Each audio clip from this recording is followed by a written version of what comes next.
नमस्कार साथियों, स्वागत है आपका आपके अपने YouTube चैनल में। दोस्तों, DLF सेकेंड सेमेस्टर का ये वर्तमान भारतीय समाज एवं प्रारंभिक शिक्षा है, जिसका लघुत्तरीय प्रश्न हम लोग कराने जा रहे हैं। तो पहला प्रश्न है, अज्ञानी रहने की अपेक्षा जन्म ना लेना ही अच्छा है। यह कथन किसका है? तो यह कथन प्लेटो का है। अगला प्रश्न है, महर्षि वेद व्यास ने शिक्षा के विषय में क्या कहा है? तो महर्षि वेद व्यास का कथन है कि ज्ञान जीवन के सत्य का दिग्दर्शन ही नहीं कराता, प्रत्युत वह व्यक्ति को बोलना, चलना, व्यवहार करना भी सिखाता है। अगला प्रश्न है, शिक्षा शास्त्री टीम रेमांड के अनुसार शिक्षा क्या है? तो शिक्षा विकास का वह क्रम है जो बाल्यावस्था से परिपक्वावस्था तक चलता है तथा जिसमें मनुष्य आपको आवश्यकता अनुसार धीरे धीरे भौतिक, सामाजिक और आध्यात्मिक वातावरण के अनुकूल बना लेता है। अगला प्रश्न है, शिक्षा के उद्देश्य क्या है? तो शिक्षा के उद्देश्य एक पूर्वदर्शित लक्ष्य है जो किसी क्रिया को संचालित करता है अथवा व्यवहार को प्रेरित करता है। अगला प्रश्न है, स्वस्थ शरीर में ही स्वस्थ मस्तिष्क होता है। यह कथन किसका है? तो यह कथन अरस्तु का है। अगला प्रश्न, ज्ञान ही स्वर्ग तक की उड़ान में पंखों का आधार है। यह कथन किसका है? तो यह कथन शेक्सपियर का है। अगला प्रश्न, शरीर, मस्तिष्क और आत्मा, इन तीनों का उचित और सामंजस्यपूर्ण मिश्रण पूर्ण मनुष्य के निर्माण के लिए आवश्यक है और शिक्षा की सच्ची व्यवस्था का आधार है। यह कथन किसका है? तो यह कथन महात्मा गांधी जी ने कहा था। अगला प्रश्न है, शिक्षा के व्यक्तिक उद्देश्य का संकुचित अर्थ क्या है? तो इसका अर्थ है आत्म अभिव्यक्ति अथवा बालक की शक्तियों का सर्वांगीण विकास। अगला प्रश्न है, अनौपचारिक शिक्षा क्या है? तो अनौपचारिक शिक्षा बिना प्रयास, आडंबरहीन, अव्यवस्थित, आकस्मिक, सर्वत्र, सभी दशा, परिस्थिति, अवस्था एवं सभी व्यक्तियों द्वारा दी जाती है। अगला प्रश्न है, दूरस्थ शिक्षा के कितने घटक होते हैं? तो दूरस्थ शिक्षा के निम्न घटक होते हैं, जैसे कि मुक्त शिक्षा, मुक्त अधिगम और पत्राचार शिक्षा। अगला प्रश्न है, पत्राचार शिक्षा का माध्यम क्या है? तो पत्राचार शिक्षा का माध्यम मुद्रित शिक्षा प्रणाली है जो कि डाक के माध्यम से विद्यार्थियों को प्रोत्साहित की जाती है। अगला प्रश्न है, वैदिक कालीन शिक्षा से क्या तात्पर्य है? तो वेद पर आधारित शिक्षा या गुरु के घर या कुल में पर प्राप्त की जाने वाली शिक्षा को कहा जाता है। अगला प्रश्न है, वेद कितने प्रकार के होते हैं? तो वेद मुख्यतः 4 प्रकार के होते हैं, जैसे ऋग्वेद, यजुर्वेद, सामवेद, अथर्ववेद। अगला है, सा विद्या या विमुक्ति का क्या अर्थ है? तो ऐसा ज्ञान जो उसे जीवन संसार के मुंह से मुक्ति प्राप्त करने में समर्थ बना सके।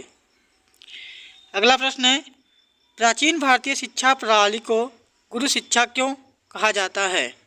तो यह शिक्षा गुरु घर या कुल में प्राप्त होती थी, इसी के कारण इसे गुरुकुल शिक्षा कहते हैं। अगला प्रश्न है, प्राचीन काल में एक वेद के ज्ञाता को क्या कहते थे? तो प्राचीन काल में एक वेद के ज्ञाता को स्नातक कहते थे। अगला प्रश्न है, प्राचीन काल में 2 वेद के ज्ञाता को क्या कहते थे? तो 2 वेद के ज्ञाता को वसु कहते थे। अगला प्रश्न, प्राचीन काल में 3 वेद के ज्ञाता को क्या कहा जाता था? तो 3 वेद के ज्ञाता को रुद्र कहते थे। और अगला प्रश्न है, प्राचीन काल में 4 वेदों के ज्ञाता को क्या कहा जाता था? तो 4 वेदों के ज्ञाता को आदित्य कहा जाता था। अगला प्रश्न है, वैदिक शिक्षा में 5 वर्ष की अवस्था पूर्ण करने के बाद जब गुरुकुल में प्रवेश कर लेता था तब कौन सा संस्कार किया जाता था? तो यह का आंसर है चूड़ाक्रम संस्कार किया जाता था। अगला प्रश्न, गुरुकुल में प्रवेश के लिए भेजते समय कौन सा संस्कार कराया जाता था? तो इसका आंसर है उपनयन संस्कार कराया जाता था। अगला प्रश्न, उपनयन का शाब्दिक अर्थ क्या है? तो उपनयन का शाब्दिक अर्थ है गुरु के समीप ले जाना। अगला है, विद्यार्थी जीवन की समाप्ति पर कौन सा संस्कार होता था? तो इसका है समापवर्तन संस्कार होता था। अगला प्रश्न है, डॉक्टर R.K. मुखर्जी ने बौद्ध शिक्षा के विषय में क्या कहा है? तो डॉक्टर आर के मुखर्जी के मत में बौद्ध शिक्षा प्राचीन ब्राह्मणीय शिक्षा प्रणाली का एक परिवर्तित रूप था। अगला प्रश्न है, बौद्ध शिक्षा की शिक्षण विधि क्या थी? तो मौखिक थी। अगला है, इस्लाम धर्म में शिक्षा का क्या महत्व था? तो इस्लाम धर्म में शिक्षा का विशेष महत्व था। मोहम्मद साहब कहा करते थे कि दान में सोना देने की अपेक्षा अपने बच्चों को शिक्षा देना श्रेष्ठ है।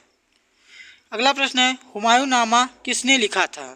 तो बाबर की पुत्री कुलबदन बेगम ने हुमायूंनामा लिखी थी, जो एक श्रेष्ठ ऐतिहासिक ग्रंथ कहा जाता है। अगला प्रश्न है, मकतब में प्रवेश की आयु क्या होती है? तो मकतब में प्रवेश की आयु 4 से 5 वर्ष होती है। प्रवेश के समय कौन सा संस्कार किया जाता है? तो मुस्लिम धर्म में बिस्मिल्लाह संस्कार किया जाता था। इसमें बालक 4 वर्ष 4 माह और 4 दिन होता था, तब प्रवेश कराया जाता था उसका। अगला प्रश्न है, किस शिक्षा शास्त्री ने कहा है कि शिक्षा मनुष्य को पाशविक प्रवृत्तियों से ऊंचा उठाकर या उठाने का कार्य करती है? तो यह कथन अरस्तु जी का है। अगला प्रश्न है, इवोल्यूशन ऑफ एजुकेशन थ्योरी नामक पुस्तक के लेखक कौन हैं? तो इस पुस्तक के लेखक एडम्स हैं। अगला प्रश्न है, जॉन एडम्स ने शिक्षा की प्रक्रिया के क्या 2 आधारभूत स्तंभ बताए हैं? तो जॉन एडम्स ने शिक्षा की प्रक्रिया के अध्यापक व छात्र को 2 आधारभूत स्तंभ बताए हैं। कौन कौन से? अध्यापक व छात्र। अगला प्रश्न है, शिक्षा की प्रक्रिया में समाज का महत्वपूर्ण स्थान है, यह कथन किसका है? तो यह कथन जॉन ड्यूबी का है। अगला प्रश्न है, यह कथन किसका है? शिक्षा वह प्रक्रिया है जिसके द्वारा बालक की जन्मजात शक्तियाँ बाहर प्रकट होती हैं। तो यह कथन फ्रॉबेल का है। अगला प्रश्न है, यह कथन किसका है? शिक्षा आंतरिक जीवन एवं बाह्य संसार के मध्य समन्वय स्थापित करने की प्रक्रिया है। तो यह कथन हर्बर्ट एवं स्पेंसर ने कहा था। अगला प्रश्न है, यह कथन किसका है? शिक्षा व्यक्ति की शक्ति का विशेष रूप से मानसिक शक्ति का विकास करती है, जिससे कि वह परम सत्य, शिव और सुंदरन के चिंतन का आनंद उठा सके। तो यह कथन अरस्तु जी का है। अगला प्रश्न है कि यह कथन किसका है? शिक्षा से मेरा तात्पर्य है बालक और मनुष्य के शरीर, मस्तिष्क व आत्मा का उत्कृष्ट विकास। यह कथन महात्मा गांधी जी का है। अगला कथन है, देखिए, कि शिक्षा मनुष्य की आंतरिक शक्तियों का स्वाभाविक सर्वांगीण एवं प्रगतिशील विकास है। तो यह कथन पेस्टालाजी जी का है। अगला प्रश्न है, किसके शिक्षण प्रक्रिया के 3 अंग शिक्षक, शिक्षार्थी व सामाजिक वातावरण बताया है? तो इसको जॉन ड्यूबी ने बताया है। अगला प्रश्न है, मनोवैज्ञानिक विचारधारा तथा प्रकृतिवादी दार्शनिक किसे शिक्षा का केंद्र बिंदु मानते हैं? तो बालक को शिक्षा का केंद्र बिंदु मानते हैं। अगला प्रश्न है, किस शिक्षा शास्त्री ने शिक्षा को समाज की प्रक्रिया मानी है? तो जॉन ड्यूबी ने शिक्षा को समाज की प्रक्रिया माना है। अगला प्रश्न है, किसने कहा था कि शिक्षा एक द्विमुखी प्रक्रिया है? तो शिक्षा एक द्विमुखी प्रक्रिया है, जॉन एडम्स ने कहा था। अगला प्रश्न है, किसने शिक्षा को त्रिमुखी प्रक्रिया माना है? तो इसको जॉन ड्यूबी ने शिक्षा को त्रिमुखी प्रक्रिया मानी है। नेक्स्ट क्वेश्चन है, चुंबक के समान शिक्षा में 2 ध्रुव का होना आवश्यक है, इसीलिए शिक्षा को द्विमुखी प्रक्रिया है, यह कथन किसका है? तो यह कथन रास जी का है। अगला प्रश्न, शिक्षा प्रक्रिया को कितने भागों में विभाजित किया गया है? तो शिक्षा प्रक्रिया को मुख्यतः 3 भागों में विभाजित किया गया है। अगला प्रश्न, शिक्षा का सर्वश्रेष्ठ उद्देश्य तथा कार्य मानव प्रकृति तथा चरित्र को प्रशिक्षित करता है, यह कथन किसने कहा था? तो यह कथन प्लेटो ने कहा है। अगला प्रश्न है, यह कथन किसने कहा है कि समाज विहीन व्यक्ति कोरी कल्पना है? तो यह कथन रेमांड जी का है। अगला प्रश्न, शिक्षा हमारा जन्मसिद्ध अधिकार है, यह कथन किसका है? तो यह कथन पेस्टालाजी जी का है। अगला प्रश्न है, पौधों का विकास कृषि के द्वारा एवं मनुष्य का विकास शिक्षा के द्वारा होता है, यह कथन किसका है? तो यह कथन है जॉन लॉक। अगला प्रश्न है, शिक्षा में अध्यापक विद्यार्थी के साथ साथ पाठ्यक्रम भी सम्मिलित किया जाता है, क्योंकि पाठ्यक्रम के अभाव में शिक्षण कार्य पूर्ण नहीं हो सकता है। यह कथन किसका है? तो यह कथन है जॉन ड्यूवी का। अगला प्रश्न, मानव जीवन के कौन से दो पक्ष हैं? तो प्रथम शारीरिक, द्वितीय सामाजिक व सांस्कृतिक है। अगला प्रश्न, जो विचार जीवन निर्माण, मनुष्य निर्माण तथा चरित्र निर्माण में सहायक हो उसे ही शिक्षा की संज्ञा दी जा सकती है। यह कथन है स्वामी विवेकानंद जी का। अगला प्रश्न है, किसने लिखा है संगमरमर के पत्थर के लिए जो महत्व मूर्तिकार का है वही महत्व आत्मा के लिए शिक्षा का है? यह कथन है एडिसन जी का। अगला प्रश्न है, बालक के विकास की कितनी अवस्थाएं होती हैं? तो बालक के विकास की अवस्थाएं 3 होती हैं। अगला प्रश्न, शिक्षा की संपूर्ण प्रक्रिया का उद्देश्य विकास या उन्नति है, यह किस दार्शनिक ने कहा है? तो इसका कथन जॉन ड्यूवी ने कहा है। अगला प्रश्न है, जॉन ड्यूवी ने कौन सी पुस्तक लिखी है? उनके पुस्तकों का नाम बताइए। तो जॉन ड्यूवी ने डेमोक्रेसी एवं एजुकेशन पुस्तक लिखी है। अगला प्रश्न है, शिक्षा के कार्य उत्तम नैतिक चरित्र का विकास करना है, यह कथन किस दार्शनिक ने कहा है? तो हार्बर्ट ने कहा है। अगला प्रश्न है, संस्कृत, भारतीय संस्कृत की प्राचीन काल से किसमें आस्था रही है? तो भारतीय संस्कृत की वसुधैव कुटुंबकम में आस्था रही है। शिक्षा व आर्थिक मूल्य नामक पुस्तक किसने लिखी है? तो शिक्षा व आर्थिक मूल्य पुस्तक प्रोफेसर वांगले ने लिखी है। अगला प्रश्न है, शिक्षा वह प्रक्रिया है जो मनुष्य को पाशविक प्रकृतियों से ऊंचा उठाकर रखता है, यह कथन है अरस्तू जी ने। अगला प्रश्न है, शिक्षा का मानव जीवन के लिए महत्वपूर्ण कार्य क्या है? तो बालकों का चारित्रिक विकास करना होता है। अगला प्रश्न, मानव के समस्त कार्य किसके अधीन होते हैं? तो मानव के समस्त कार्य मूल प्रवृत्तियों के अधीन होते हैं। अगला प्रश्न है, किसी भी राष्ट्र की उन्नति एवं संपन्नता किस पर निर्भर करता है? तो यह है शैक्षिक स्तर पर निर्भर करता है। अगला प्रश्न, शिक्षा का प्रमुख दायित्व क्या है? तो शिक्षा का प्रमुख दायित्व राष्ट्र का निर्माण करना होता है। अगला है, मनुष्य के लिए शिक्षा की सबसे बड़ी देन क्या है? तो मनुष्य की सबसे बड़ी देन है शिक्षा का आत्मनिर्भर बनना। अगला प्रश्न, छात्रों में नेतृत्व के गुणों का विकास कैसे किया जा सकता है? तो इसमें है पाठ्यक्रम सहगामी क्रियाएं द्वारा। अगला है, जीवन की भांति शिक्षा का उद्देश्य भी व्यक्तित्व का उन्नयन है, यह कथन किसका है? तो यह कथन प्रोफेसर रास का है। दोस्तों, अभी तक वीडियो को आप लोगों ने लाइक नहीं किया तो लाइक कर दीजिए और चैनल पर नए हो तो चैनल को सब्सक्राइब कर लीजिए और इस वीडियो को ज़्यादा से ज़्यादा शेयर करें क्योंकि एग्ज़ाम बहुत ही नज़दीक है। अगला प्रश्न है, एजुकेशन वैल्यूज नामक पुस्तक के लेखक कौन हैं? एजुकेशन वैल्यूज पुस्तक के लेखक वागले हैं। अगला प्रश्न है, सामाजिक कुशलता का विकास शिक्षा का उद्देश्य किसने माना है? तो इसका कथन है ये जॉन ड्यूवी ने माना है। अगला प्रश्न है, समाज सेवा से ही आत्मा का विकास होता है, यह कथन किसका है? तो यह कथन है रस्क का।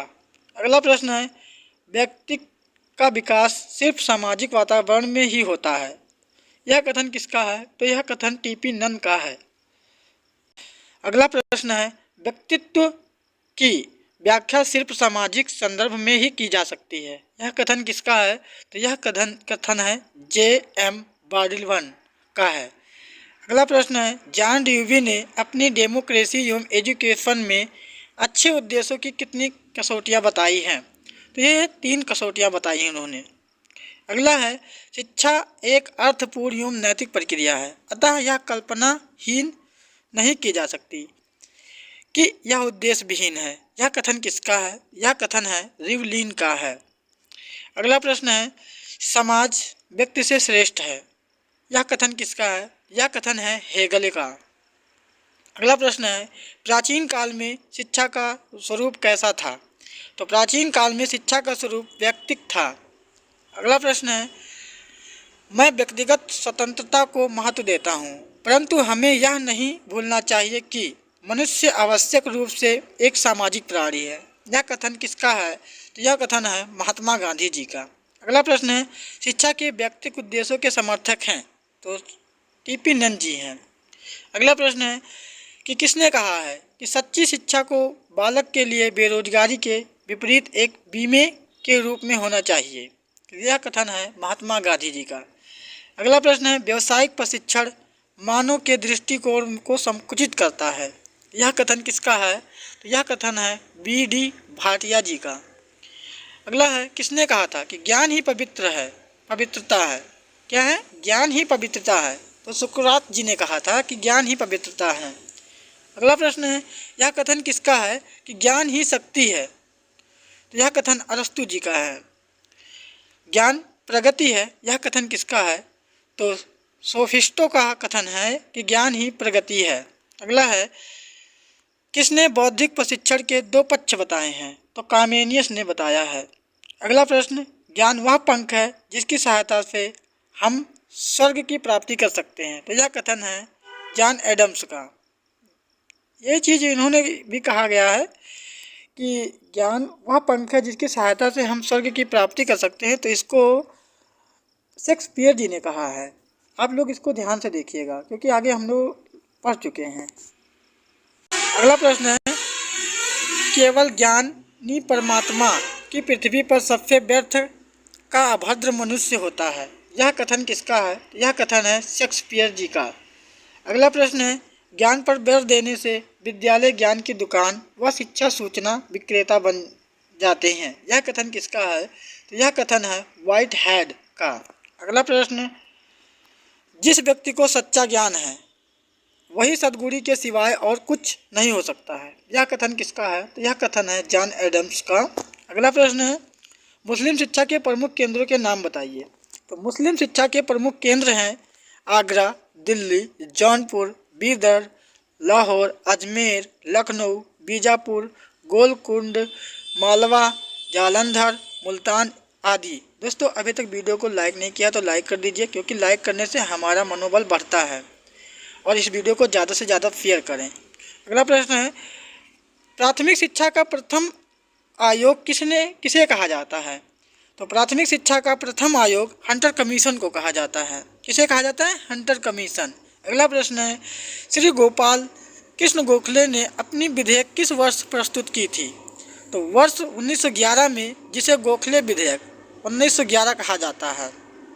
अगला प्रश्न है वर्धा शिक्षा सम्मेलन की आधारशिला कब रखी गई थी? तो वर्धा शिक्षा सम्मेलन का आधारशिला 22 अक्टूबर 1937 को रखी गई थी। अगला प्रश्न है महात्मा गांधी ने शिक्षा के उद्देश्य के संबंध को क्या कहा है? तो महात्मा गांधी जी के अनुसार यदि मुझसे कोई पूछे कि शिक्षा का उद्देश्य क्या है तो मैं उत्तर दूंगा कि चरित्र का विकास। अगला प्रश्न है सर्व शिक्षा अभियान योजना कब प्रारंभ की गई? तो यह योजना सन 2001 में प्रारंभ की गई थी। अगला प्रश्न है पाठ्यक्रम में भारी भरकम बोझ या बस्ते का बोझ को कम करने का सुझाव किस समिति ने और कब दिया था? तो यह है यशपाल समिति ने 1992 में दिया था। अगला प्रश्न है क्योंकि यहाँ देखिए मिस्टेक हो गया है, यहाँ 90 नहीं है, यशपाल समिति 92 में आया था। ठीक है, राम मूर्ति मिशन जो आया था ये 1990 में आया था। अगला प्रश्न है कि प्रकृतिवादी शिक्षा दार्शनिक कौन कौन से हैं? तो प्रकृतिवादी शिक्षा के दार्शनिक जो हैं पेकन हैं, कामेनियस हैं, स्पेंसर हैं, रूसो हैं। अगला प्रश्न है प्रकृतिवादी किस प्रकार के अनुशासन की बात करता है? प्रकृतिवाद जो है मुक्त्यात्मक अनुशासन की बात करता है। अगला प्रश्न है प्रयोजनवाद के महान उत्पादक कौन हैं? तो प्रयोजनवाद के महान उत्पादक जो हैं जॉन डीवी जी हैं। अगला प्रश्न है प्रयोजनवाद की महत्वपूर्ण शिक्षा की विधि कौन सी है? तो प्रयोजनवाद की महत्वपूर्ण शिक्षा विधि जो है प्रोजेक्ट विधि या योजना विधि है। स्वामी विवेकानंद जी जीवन दर्शन के 2 प्रमुख लक्ष्य कौन से हैं बताया है? तो मानव कल्याण तथा सर्वधर्म संभव। अगला प्रश्न है रविन्द्रनाथ टैगोर ने गीतांजलि की रचना किस वर्ष में की थी? तो रविन्द्रनाथ टैगोर ने गीतांजलि की रचना सन 1913 में की थी। अगला प्रश्न है रविन्द्रनाथ टैगोर को नाइट की उपाधि किस वर्ष मिली थी? तो रविन्द्रनाथ टैगोर को नाइट की उपाधि सन 1915 में मिली थी। टैगोर के अनुसार व्यक्तित्व का पूर्ण विकास कैसे हो सकता है? तो टैगोर का मत था कि स्वतंत्रता के माध्यम से ही व्यक्तित्व का पूर्ण विकास संभव हो सकता है। मैंने ऐसे शिक्षकों की भर्त्सना की है जो प्रतिबंध के पक्षधर हैं, क्योंकि प्रतिबंध स्वयं प्रकृति को पथभ्रष्ट होने को बाध्य करता है। अगला प्रश्न है, विश्व कवि टैगोर ने शिक्षा की अनोखी देन विश्व भारती की स्थापना कब की थी? तो विश्व भारती की स्थापना 6 मई 1922 को की थी। इसका अलग नाम है शांति निकेतन भी। अगला प्रश्न है, जिस व्यक्ति को सच्चा ज्ञान है वही सद्गुरु के सिवाय और कुछ नहीं हो सकता, यह कथन किसका है? तो यह कथन है सुकरात का। अगला प्रश्न है, शिक्षा का उद्देश्य है कि अपने छात्रों को राज्य, देश व ईश्वर के प्रति वफादार बनाना, यह कथन है महात्मा गांधी जी का। अगला प्रश्न है, प्लेटो ने नागरिकों को कितनी श्रेणियों में विभक्त किया है? तो प्लेटो ने नागरिकों को 3 श्रेणियों में विभक्त किया है। अगला प्रश्न है, वह शिक्षा किस काम की जो भविष्य के लिए वर्तमान का बलिदान करती है? तो यह कथन किसका है? यह कथन रूसो का जो है। अगला प्रश्न है, मनुष्य की सबसे बड़ी आवश्यकता सबसे बड़ा रक्षक चरित्र है, शिक्षा नहीं, यह कथन किसका है? तो यह कथन है स्पेंसर का। अगला प्रश्न, चरित्र की स्थापना करना विद्यालयी शिक्षा व अनुशासन का मुख्य उद्देश्य है, यह कथन किसका है? तो यह कथन है जॉन ड्यूबी का। अगला प्रश्न, शिक्षा का उद्देश्य बच्चों को अच्छे आचरण की शिक्षा देना, यह कथन किसका है? यह कथन है हर्बर्ट स्पेंसर का। अगला प्रश्न, नैतिकता सिखाई नहीं जा सकती है किंतु बीमारी की तरह उसे केवल पकड़ा जा सकता है, यह कथन किसका है? तो यह कथन है स्टारबक का है। अगला प्रश्न, शिक्षा मनुष्य की जन्मदाती शक्तियों का संतुलन या संतुलित स्वाभाविक व प्रगतिशील विकास है, यह कथन किसका है? तो यह कथन है पेस्टोलॉजी जी का। दोस्तों, वीडियो को पूरा देखने के लिए आपका बहुत बहुत धन्यवाद और आप लोग अच्छे से पढ़ें और एग्जाम को दें।